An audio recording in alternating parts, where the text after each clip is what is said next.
All right, so this app has gotten a little bit of work, page layouts and list views. I haven't really worked on the homepage a ton yet. Not too worried about that. I'm going to finalize it when I have my report charts and whatnot. But I have inputted some data that is accurate to me.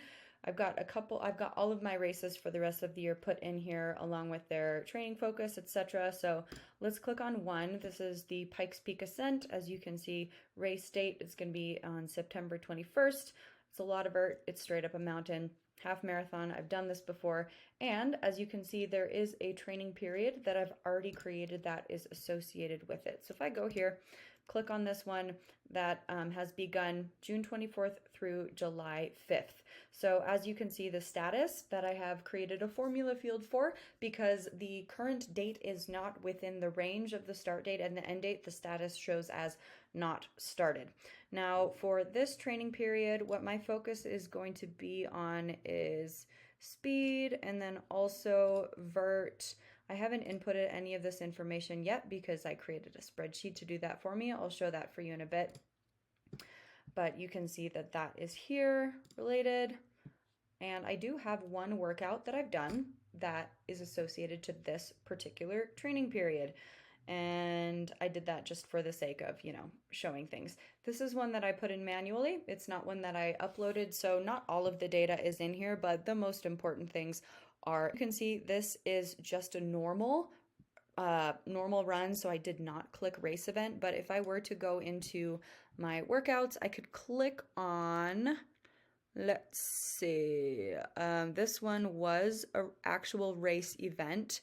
So I can go in here and I can edit this and I can click race event. And then it asks me which race it's for. And I would put in the Spartan Trifecta because that is the race that it is associated with. Push save there. And we should be good to go. So as you can see, things are pretty linked up on this end. As you can see here, we've got a couple of lookups. We've got some master details that are allowing all of the linking of those records together. And then when I go into my object manager, I just added in a couple more fields as I went that I thought would be useful for me to be able to, have information on. So, we've got the lookup, right? Master detail over here. And then we've got, where's our formula status? I can show you what this looks like over here. Right, my formula, if today, start date, not started, if today, end date, complete, in progress, right? So I've got my formula field over there. And then also, I've got this other formula field in the race object, which is the days until race. And what I wanted this to do is just tell me how many days there are into the race, but I didn't want it to display that negative number just as a countdown. So if today is more than the race date, show it 0, right? And then if it's today, then you can give me the rundown essentially. So that is that. And now going back into the object, I want to create another workout. So I will go to global actions and click on new workout. I'm going to put all my information in from my workout today.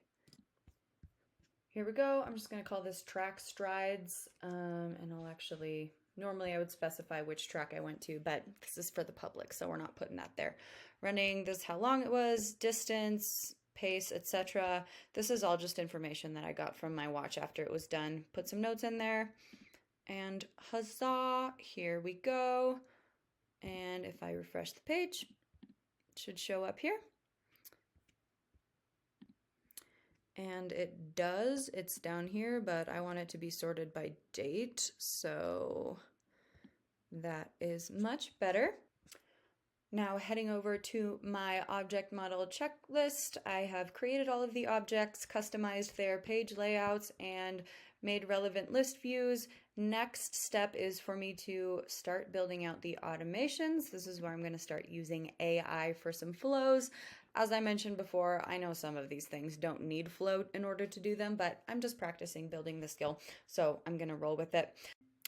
And the first automation that I am going to do is my weekly reminder email that tells me the upcoming goals, races, how many days away the race is, the number of workouts I have this week, mileage, and if I can get it to work, a inspirational quote. So that's going to be a fun part with my AI assisted flow. In the next video, I am going to walk through how I used ChatGPT to help me break out my training period plans without creating something that is just so completely shit that it is not realistic. So it's pretty fun. I think my prompting was simple enough that it should be applicable for anybody that does want to implement that, but then also, make sure that you're checking in with yourself and that you don't just follow a plan blindly because ChatGPT told you so. So see you all in the next video.